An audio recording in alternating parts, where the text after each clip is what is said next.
नमाज पढ़ सकते हैं या घर पर पढ़ लें? इनका सवाल यह है, अगर करीब की मस्जिद में ना जाना चाहें, मान लो कोई उधर है, अपनी करीब की मस्जिद में जाना पसंद ना हो, तो क्या दूर की मस्जिद में जाएं या घर पे नमाज पढ़ लें?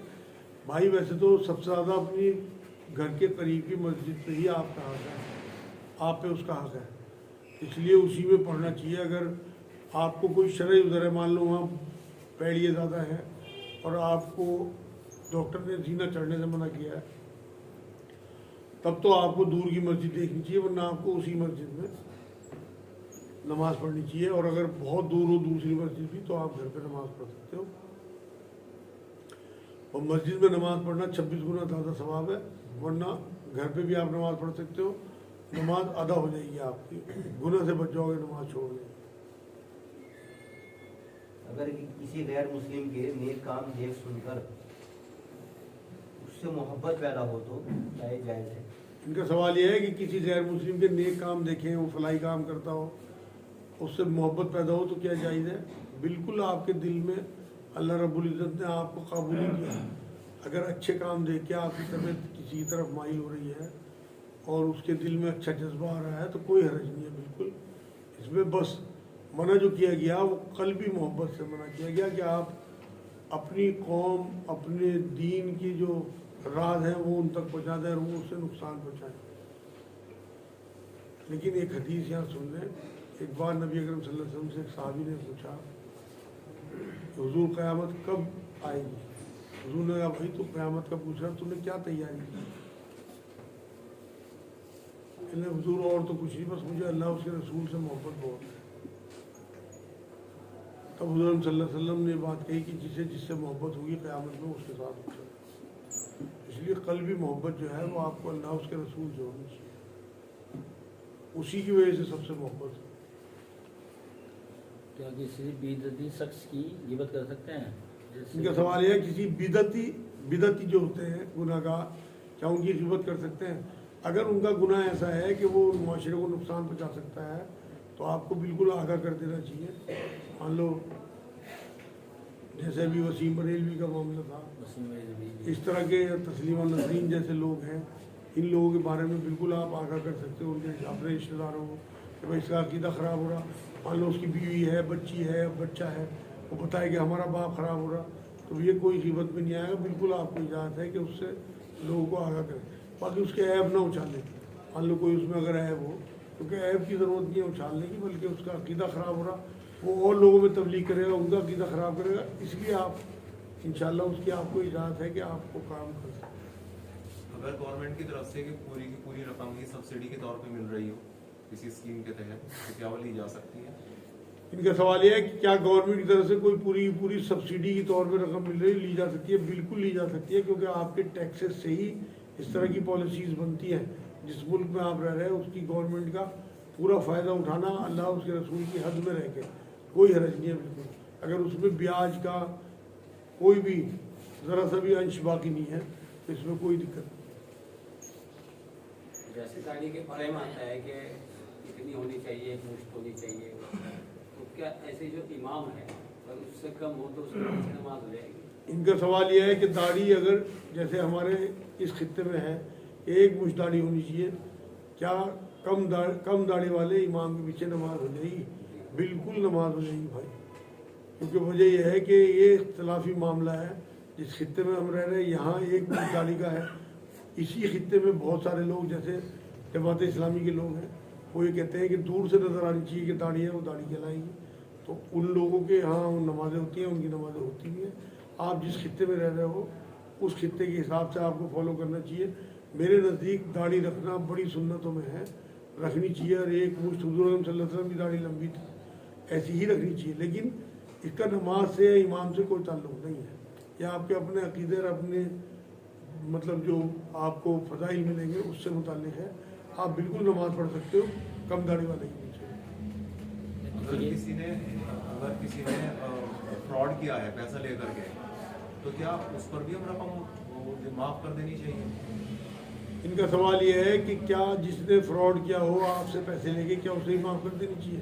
बिल्कुल नहीं माफ़ करनी चाहिए। अगर आपको ये पता है कि आप से जो पैसे लेने वाला है उसके पास पैसे हैं, इनने फ्रॉड किया और लोगों के साथ भी और आपके साथ भी, तो आपको उसके चक्कर काटने ही चाहिए। कुरान ये कहता है इस बात के लिए कि आपने इस तरह अपना पैसा नहीं छोड़ना, तो आपको बिल्कुल उससे जाके मांगना चाहिए पैसा, और वो पैसा अपने बच्चों का आपका हक है, गरीबों में बांट दें। अल्लाह जो है वो ऐसे लोगों को पसंद नहीं करता, बेवकूफ़ों को। तो किसी के जनाजे की नमाज दोबारा हो सकती है? इनका सवाल ये, क्या किसी की जनाजे की नमाज दोबारा हो सकती है? हाँ, कोई मजबूरी हो तो हो सकती है। मान लो कोई अमेरिका में फौत हो गया, वहाँ उसकी जनाजे की नमाज हो गई, और यहाँ उसके बीवी बच्चे हैं, तो यहाँ आके दोबारा उसकी नमाज हो जाए। उसकी वजह यह है कि एक रिवायत ये मिलती है कि एक मोटी सी औरत थी जो मदीना मस्जिद नबवी में झाड़ू देती थी। जब वो फौत हो गई तो हुज़ूर सल्लल्लाहु अलैहि वसल्लम ने पूछा कि आज 2-3 दिन से वो नज़र नहीं आ रही, तो साहबा ने बताया कि वो फौत हो गई थी और आप आराम फरमाते रात के वक्त, और हमने जनाजे की नमाज पढ़ के उन्हें दफना दिया था। तो हुजूर उनकी कब्र पे गए, फिर दोबारा जनाजे की नमाज पढ़ाई। लेकिन ये एक ही केस मिलता है, तो इसे नज़ीर नहीं बनाना, बल्कि कोई ऐसी मजबूरी हो तो दोबारा हो सकती है। वो कर्ज और हदिये की बात आपने की थी, तो अगर उस हदीस के सुनने से पहले किसी को कर्ज दिया गया हो और बिना किसी नियत के उस उधर से हदिया आ चुका हो, तो क्या अब उसे लौटाया जाएगा या उसे बस रख लिया जाए? भाई अगर आपने हदीस सुनी और आपको वलवला हुआ तो आप उसे प्यार से समझाएंगे कि भाई ये मुनासिब नहीं है हदीस की वजह से, और जब कर्ज उतर जाएगा तो आपसे मैं कबूल कर लूँगा, लेकिन अभी ये मेरे ऊपर सूद के उसमें आएगा, तो आप मेरी आखिरत बचाने के लिए इसे वापस ले लो। नहीं, अगर उस वक्त ये इल्म में ना हो बात? नहीं, उस टाइम इल्म में नहीं थी, अब तो आ गई ना इल्म में। अब तो आपने अल्लाह उसके रसूल का हक अदा करना ना, तो अब आपके इल्म में अगर आ गई तो आप वो हदिया वापस कर दो उसे, और ये कह दो कि भाई जब आपका कर्ज उतर जाएगा तो फिर देखेंगे इंशाल्लाह। नहीं, कर्ज भी अदा हो चुका हो और हदिया भी आ चुका हो। कर्ज भी अदा, बाद में कर्ज अदा कर दिया हो जी, बाद में कर्ज भी अदा कर तो दिया, फिर आप उसे हदिया वापस कर दो, और फिर दोबारा आपको देना चाहे तो कोई हर्ज नहीं है। टखनों से नीचे हमारे यहाँ इधर कहते हैं कि टखनों से नीचे जो है ये नहीं रखना चाहिए, बिल्कुल कपड़ा से जो है ये तकब्बुर की निशानी है। कुछ लोग कहना है कि ये तो इंटेंशन के ऊपर डिपेंड करता है कि उसमें तकब्बुर है या नहीं है। तो इसको बाद सख्त हदीस मिलता है कि सारी मतलब हमेशा 24 घंटे वो गुनाह में दाखिल रहता है। इनका सवाल ये है, जो तखनों से नीचे पजामा रखते हैं या पैंट रखते हैं, उसके बारे में सख्त हदीस है, तो इसके मामले में क्या बात है? भाई बिल्कुल आपने खुद ही जवाब दे दिया अपने सवाल का। देखो, ये तकब्बुर की नीयत से अगर आप तखनों से नीचे कपड़े लटकाएंगे, जो उस टाइम कुरैश के यहाँ उस अरब में था मामला, जो अमीर लोग थे वो लंबे लंबे कपड़े पहनते थे और पीछे से उनके गुलाम या बांदी जो है वो कपड़े पकड़ के चलती थी। जब नबी अकरम सल्लल्लाहु अलैहि वसल्लम ने देखा और इसकी रद्द की, तो हज़रत अबू बकर रज़ी अल्लाह ताला अन्हु सिद्दीक़ साहब पहुँचे हुजूर की बारगाह में कि मेरा तहमत जो है वो ढलक जाता है बार बार टखनों के नीचे। तो हुजूर ने यही बात कही कि तुम जैसों के लिए नहीं है हदीस, मतलब जिनके दिमाग में तकब्बुर नहीं है, चाहे वो पैंट पहन रहे हैं चाहे वो पजामा पहन रहे हैं, और दिमाग में तकब्बुर नहीं है, आम से चलन है, तो कोई गुनाह नहीं है। लेकिन अगर टखनों से ऊपर पजामा है, दिमाग में तकब्बुर है कि मैं तो बड़ा दीनदार हूँ, तो वो फंस जाएगा, जिसके टखने जो है खुले हुए हैं। असल इल्लत यहाँ पे तकब्बुर है, ना कि टखने ढकना या टखने खोलना। अब जो लोग मस्जिद में पहुँच के टखने मोड़ने लगे, ये तो कहीं नहीं लिखा हुआ कि नमाज में आपके टखने खाली होने चाहिए। आप टखने या तो खाली रखो और ढके हुए तो कोई हर्ज नहीं, जहन में तकब्बुर ना हो। अल्लाह नेक कैसे बनाता है? हर एक नेक के लिए इनका सवाल ये, अल्लाह नेक कैसे बनाता है? अल्लाह जो है वो कुरान में कहता है कि मैंने अपना खलीफा बनाया इंसान को और रास्ते खोल दिए, चाहे तो वो मेरा शुक्रगुजारी करें, चाहे वो मेरा इनकार करें, चाहे नेकी की तरफ जाए चाहे बदी की तरफ जाए। अब जो नेकी की तरफ लोग जाते हैं उन्हें अल्लाह नेक लिख लेता है। अल्लाह ज़बरदस्ती किसी को नेक नहीं बनाता। उन्हीं में से नबी, उन्हीं में से शहीद, उन्हीं में से जो है वो वली, ये छाटे जाते हैं। तो नेक जो है वो अपनी आदतें, अपनी खसलत और अल्लाह उसके रसूल के पीछे चलने वाले लोग नेक कहलाते हैं। यह अपने ऊपर है कि आप अल्लाह का चाहे इनकार करें और चाहे अल्लाह को मानें। यह आपकी अल्लाह ने जो खसलत बनाई है उसके हिसाब से आपके फैसले होंगे, उन्हीं में से नेक और बद छाटे जाएंगे। अल्लाह ना किसी को नेक बनाता है ना किसी को बद बनाता है, बल्कि सबको एक तरह पैदा करता है, उसके बाद ही लोग अलग अलग रास्तों पर चलते हैं। यानी अपनी इंटेंशन के ऊपर है ये सब, अपने अख्तियार के ऊपर। अपने बिल्कुल अपने इख्तियार के ऊपर है कि आपको अल्लाह रब्बुल इज़्ज़त ने जो विल दी है, और कुरान में कह दिया चाहे मुझे मानो या ना मानो। मानने वालों को भी रिज़्क़ देता है, ना मानने वालों, बल्कि ना मानने वालों को ज़्यादा देता है। अब मानने वालों पर आजमाइशें आती हैं। किसी औरत का शौहर गुजर गया और ज़्यादा एज ना हो तो क्या उसे शादी के लिए पूछना चाहिए? जैसे आजकल तो है नहीं सिस्टम। इनका सवाल यह है किसी औरत का शौहर गुजर गया हो तो उससे क्या शादी के लिए पूछना चाहिए? बिल्कुल पूछना चाहिए। आपकी कोई बहन है, आपकी कोई फूफी है, खाला है, और आप ऑफर दो उसे कि अगर आपके दिल में बात है, मैं किसी से कहे बिना इंतज़ाम करूँ ऐसा किसी आदमी को, मतलब कोई रिश्ते का, अगर आप चाहो, अगर वो चाहे तो उसका निकाह करा देना चाहिए बिल्कुल। और अगर आप में हैसियत है, हमारे खित्ते में 2-2, 3-3 शादियों का रिवाज नहीं है, तो ऐसी औरतों की दूसरी तीसरी शादी भी कर लेनी चाहिए अगर आपकी हैसियत है, कोई हर्ज नहीं है। लेकिन हमारे यहाँ तो इसे जो है अय्याशी समझा जाता है। तो बिल्कुल अगर आप, बेहतर यही है कि किसी और से उसका निकाह करा दें, लेकिन इंतज़ाम ज़रूर कर दें उसके लिए निकाह का। नमाज में सजदा सहू कब करें या भी कब दोहराई जाती है, इसमें फ़र्क क्या है? कब दोहरानी है? इनका सवाल यह है कि सजदा सहू कब करें और सजदा सहू करें या दोहरा दें। जी, कब? भाई सजदा सहू एक सहूलियत है कि आप नमाज में कोई आपसे चूक हो गई तो आप सजदा सहू करो और नमाज आपकी दुरुस्त हो गई। लेकिन बहुत से लोग ये कहते हैं कि हम तो दोहराएंगे, तो ये ज़्यादा अफजल बात है कि अगर आप पूरी नमाज दोहरा दें। तो जो लोग रुखसत से फ़ायदा उठाते हैं, मान लो सजदा सहू करते हैं, वो भी जायज़ है, और जो लोग दोहराते हैं नमाज को, वो बड़ी फजीलत है। थोड़ा सा ये सुनने में आता है कि वो अगर फ़र्ज में कोई या गलती है तो दोहरानी पड़ेगी, वाजिबात में हुई तो सजदा सहू। नहीं, फ़र्ज हो, सुन्नत हो, नफिल हो, जहाँ आपसे गलती हुई है, रसूल सल्लल्लाहु अलैहि वसल्लम जमात में गलती हुई है और फिर सजदा सहू कर दिया। फ़र्ज नमाज में जो फ़र्ज, वाजिबात हैं, हाँ, और जो फ़र्ज रकात है उसमें क्या है? दोहराना चाहिए। अगर जी उसमें ना ना ना ना, मैं हुजूर की बात बता रहा हूँ आपको कि फ़र्ज नमाज में नमाज पढ़ा रहे थे, जमात करा रहे थे, उसमें गलती हुई, 5 रकात पढ़ा दी, फिर सजदा सहू किया, फ़र्ज नमाज ही तो थी। अदल इंसाफ और एहसान दोनों में क्या फ़र्क है?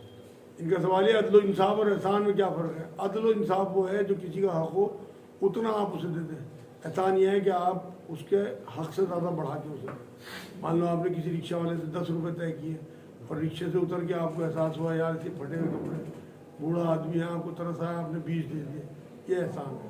आपने 10 दे दिए, अदल इंसाफ।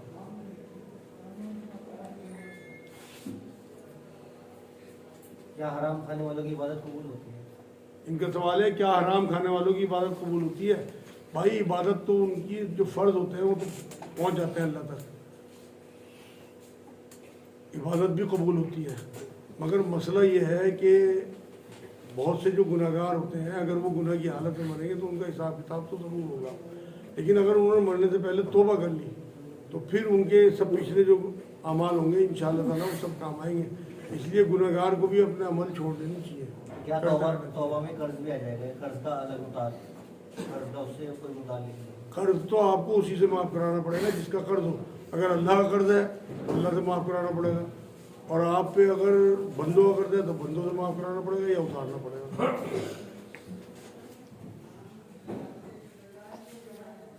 जो बैंक में पैसे जमा होता है और उसमें इंटरेस्ट जो लगाते हैं बैंक वाले, क्या वो बैंक में आपका पैसा जमा, उस पर जो इंटरेस्ट देते हैं, जी इनका सवाल ये है जो बैंक में पैसे जमा करते हैं उस पर जो इंटरेस्ट मिलता है क्या वो जायज़ है? बिल्कुल हराम है भाई। तो उसका क्या करें? हर तरीके का इंटरेस्ट आप उसी में छोड़ दो, बैंक में निकालो ही मत। कुछ लोग कहते हैं कि उस रकम को सदके के तौर पर इस्तेमाल कर दिया जाए, निकालो नियत से नहीं, लेकिन मतलब निकालोगे कैसे? साइन करके, अपने चेक पे साइन करके तो निकालोगे ना। हदीस ये है कि सूद का लेने वाला, सूद का देने वाला, सूद का लिखने वाला, सूद का गवाह सब एक ज़मरे में है।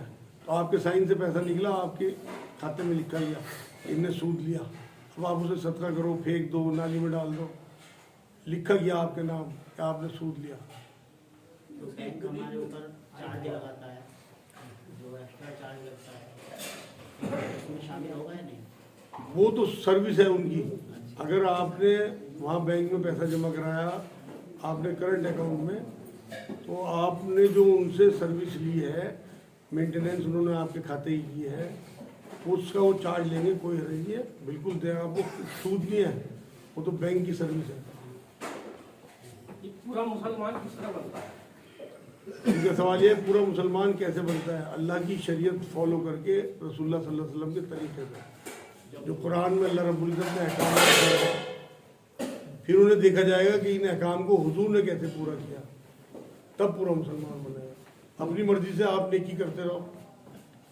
اب مان لو اس ٹائم آپ یہ کہو کہ میں ظہر کی نماز پڑھ رہا، نہیں ہوگا، حالانکہ نماز پڑھ رہے آپ، اس ٹائم آپ کو عشاء کی نماز پڑھنی، کیونکہ حضور نے یہ ٹائم عشاء کا بتایا ہے۔ لیکن وہ یہی آپ نے بتایا نا کہ جو آدمی حرام بھی کھا رہا، نماز بھی پڑھ رہا، پھر اس کی نماز کس طرح ہو جائے گی؟ یہ مسلمان بھائی میں نے یہ کہا کہ نماز چھوڑے نا، ہو سکتا ہے نماز کی وجہ سے اس کا حرام چھوٹ جائے، توبہ کی توفیق مل جائے، اس کی ساری نمازیں اللہ قبول کر لے۔ سوال یہ ہے کہ اللہ تعالیٰ اگر کسی کی مغفرت کر دے تو آخرت میں اس سے حساب کتاب ہو گیا نہیں؟ ان کا سوال یہ ہے کہ اللہ اگر مغفرت کر دے تو آخرت میں سوال ہوگا نہیں ہوگا؟ دیکھو آخرت میں ہی مغفرت ہوگی، آپ کو وہاں معافی ملے گی، مغفرت ہوگی، آپ کے گناہ ڈھک دیے جائیں گے، لیکن وہ آخرت میں ہی ہوگا بھائی۔ یہاں تو آپ توبہ کرتے رہو، معافی وہی ملے گی آپ کو، اور مغفرت کر دی تو بالکل سارے گناہ ختم۔ مغفرت کہتے ہیں ڈھکنے کو، اگر آپ کے تمام گناہ اس نے ڈھک دیے تو ذکر ہی نہیں ہوگا، ڈیلیٹ ہو جائے گا۔ اچھا ہمارے سے غلطی ہو رہی ہے، ہم ایک مطلب اثر کی نماز مغرب میں پڑھ لیں، دوسرے کو کام مل جائے گا، نماز کو چھوڑنے سے بہتر ہے مغرب میں پڑھ لو۔ ان کا سوال یہ ہے کہ کیا اثر کی نماز مغرب میں پڑھ لیں، چھوڑنے سے بہتر ہے، ہمیں کام مل جائے گا؟ بھائی کام کی وجہ سے نماز چھوٹ جائے یہ تو بالکل شیطانیت والا معاملہ ہے، بلکہ نماز کی وجہ سے کام چھوٹ جائے یہ برکت والا معاملہ ہے، کیونکہ قرآن میں اللہ نے کہا ہے مومنو تمہارے اوپر مقررہ وقتوں پر نماز فرض قرار دے دی ہے، تو آپ اگر مقررہ وقت پہ نماز نہیں پڑھ رہے، وقت نکال کے پڑھ رہے تو اللہ لے گا نہیں اس نماز، کیونکہ نماز 5 ہی تو ہے اور وہ فرض ہیں آپ کے اوپر۔ کام چھٹ جائے آپ یقین کرو بہت برکت ہوگی، اس سے دگنا کام مل جائے گا۔ آپ سڑک پہ پڑھ دو، رکشے میں پڑھ دو، اپنی آپ کہیں بھی ہو وہاں پہ نماز پڑھ دو، مسجد کی ضرورت نہیں ہے، نماز فرض ہے، جماعت سے فرض نہیں ہے، جماعت سے نماز پڑھنا سنت ہے، اس لیے نماز نہ چھوڑا کرو، چاہے فرض پڑھ دیا کرو۔ نماز چھوڑنا بہت بڑا گناہ ہے، بہت بے برکتی کی بات ہے۔ جیسے یہ بات ہوتی ہے کہ آخرت میں ہی پتہ لگے گا انسان کا قیامت کے دن جو جنتی ہے جہنمی ہے، پھر یہ عذاب قبر کے جو حوالے سے بات آتی ہے کہ وہیں وہ تو ایسا ہے کہ وہیں کلیئر ہو جاتی ہے بات۔ ان کا سوال یہ ہے کہ کہتے ہیں آخرت میں پتہ لگے گا، اور پھر عذاب قبر کا کیا تصور ہے؟ بھائی حضور نے فرمایا کہ تمہاری موت ہی تمہاری قیامت ہے، وہ قیامت آنے والی چاہے کروڑوں سال بعد آئے، آپ کی قیامت اس دن ہے جس دن آپ کی موت ہو، اسی لیے فرمایا ہے کہ قبر میں پہنچتے آپ کو پتہ لگ جائے کہ آپ دوزخی ہیں جنتی ہیں۔ حضور نے فرمایا قبر یا تو دوزخ کے گڑھوں کا ایک گڑھا ہے اور یہ جنت کے باغوں میں سے ایک باغ ہے، اسی لیے فرمایا کہ تمہیں اندازہ ہو جائے گا، تو اس لیے اپنی موت کو اپنی قیامت سمجھیں۔ آپ کی آخرت آپ کی قبر سے شروع ہو جاتی ہے۔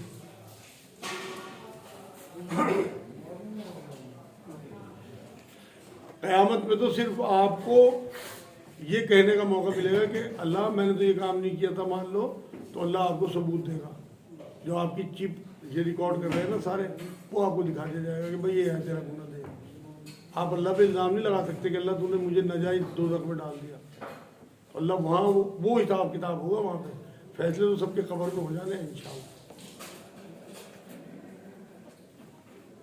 ٹائم کیا ہوا؟ اور کسی کے ذہن میں تو کوئی بات نہیں بھائی؟ پرچون کا سامان ادھار لے وہ بھی کر دیں، پرچون کا سامان ادھار لے ادھار کر دیں۔ قرض جو اس میں ہے نا کاروبار میں قرض لینا دینا، یہ کوئی قرض نہیں آتا، بلکہ یہ تو لین دین میں آتا ہے، اس کی اجازت ہے اسلام میں۔